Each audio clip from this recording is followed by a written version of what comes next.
Hello ವೀಕ್ಷಕರೇ, ಗೃಹಲಕ್ಷ್ಮಿ ಯೋಜನೆ ಗೃಹಲಕ್ಷ್ಮಿಯರಿಗೆ ಮತ್ತೊಂದು ಗುಡ್ ನ್ಯೂಸ್ ಕೊಟ್ಟ ಸರ್ಕಾರ. ಹೌದು ಫ್ರೆಂಡ್ಸ್, ಏನೆಂದು ನೋಡುವ ಮುಂಚೆ ನೀವಿನ್ನೂ ಕೂಡ ನಮ್ಮ ಚಾನಲ್ಗೆ ಸಬ್ಸ್ಕ್ರೈಬ್ ಆಗಿಲ್ಲ ಅಂದರೆ ಈ ಕೂಡಲೇ ತಪ್ಪದೇ ಸಬ್ಸ್ಕ್ರೈಬ್ ಮಾಡಿಕೊಳ್ಳಿ. ಹಾಗಾದರೆ ಬನ್ನಿ ವೀಕ್ಷಕರೇ, ಸಂಪೂರ್ಣವಾದ ಮಾಹಿತಿ ಏನೆಂದು ನೋಡೋಣ. ಹೌದು ಫ್ರೆಂಡ್ಸ್, ಗೃಹಿಣಿಯರಿಗೆ ರಾಜ್ಯ ಸರ್ಕಾರ ಮತ್ತೊಂದು ಗುಡ್ ನ್ಯೂಸ್ ನೀಡಿದೆ.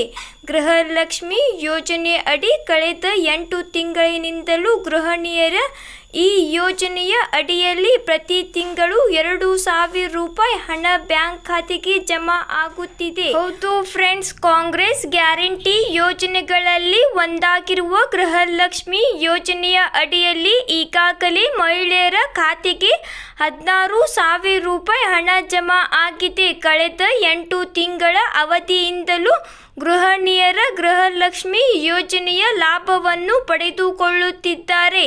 ಇದೀಗ ಯೋಜನೆಯ ಸರ್ಕಾರ ಹೆಚ್ಚುವರಿ ಅನುದಾನ ಬಿಡುಗಡೆ ಮಾಡಿದೆ.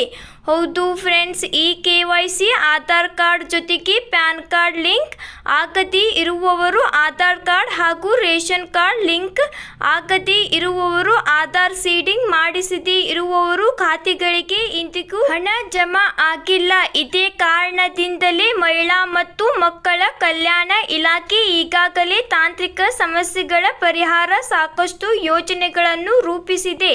ಹೌದು ಫ್ರೆಂಡ್ಸ್, ತಾಂತ್ರಿಕ ಸಮಸ್ಯೆ ಬಾಕಿ ಉಳಿದವರು ಖಾತೆಗೆ ಹಣ ಜಮಾ ಆಗುವ ಬಗ್ಗೆ ಖಚಿತತೆ ಇಲ್ಲ.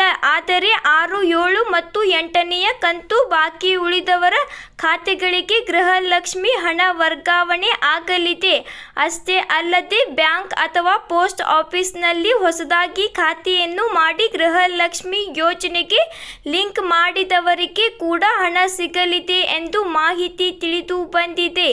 ಹೌದು ಫ್ರೆಂಡ್ಸ್, ರಾಜ್ಯ ಸರ್ಕಾರ ಈಗಾಗಲೇ ಹೆಚ್ಚುವರಿ ಅನುದಾನ ಬಿಡುಗಡೆ ಆಗಲಿದೆ. ಒಂದೊಮ್ಮೆ ಗೃಹಲಕ್ಷ್ಮಿ ಹಣ ವರ್ಗಾವಣೆ ಆಗದೇ ಇರುವವರು ಕೂಡ ಆಶಾ ಕಾರ್ಯಕರ್ತರ, ಅಂಗನವಾಡಿ ಸಹಾಯಕಿಯರ ನೆರವು ಪಡೆಯುವ ಮೂಲಕ ತಾಂತ್ರಿಕ ಸಮಸ್ಯೆಗಳಿಗೆ ಪರಿಹಾರ ಕಂಡುಕೊಳ್ಳಬಹುದಾಗಿದೆ.